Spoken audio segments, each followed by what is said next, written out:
They say it takes a village to raise a child, but for the military and some groups, it takes a whole nation to raise a province. This is what some military reservists and students from the University of the Philippines realized as they took on a peace mission in the island province of Basilan. The said groups were joined by members of the Upsilon Sigma Phi fraternity and members of the academe and socio-civic organizations. Young volunteers engaged in a dialogue with former members of the Moro Islamic Liberation Front and the Moro National Liberation Front. One of them was Carl Legazpi, a second-year UP Law student. Carl learned firsthand about the root causes of armed conflicts that had plagued the province for decades and see how government and former rebels are working hand in hand to keep the peace.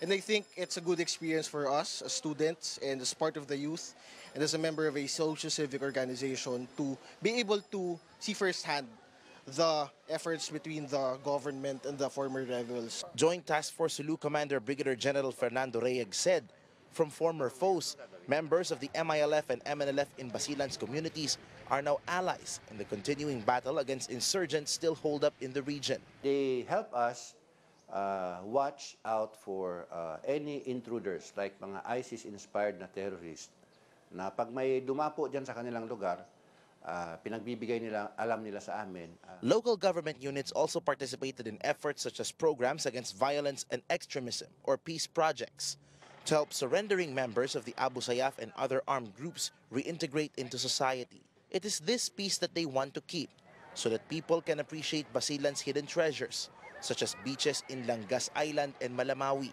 A new Trans-Central Road is also expected to cut travel time in between Basilan's towns. A large part of Basilan's population still has limited access to minimum basic needs, especially in terms of healthcare, which is why the group launched a joint activity in Barangay Tuburan, situated in the town of Haji Muhammad Ajul, where they conducted free medical and dental services and gave out clothes and treats for children in the area.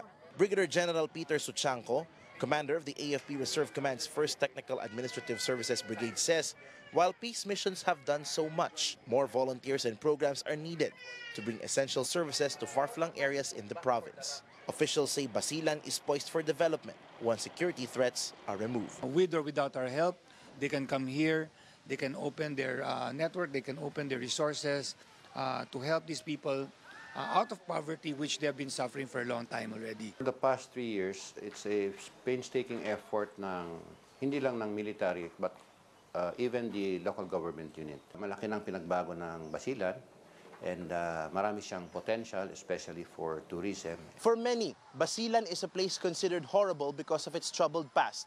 But the continued presence of peace missions and the possible exploration of development projects help in changing its image, one to that of a holiday destination, which is safe, secure, and definitely scenic.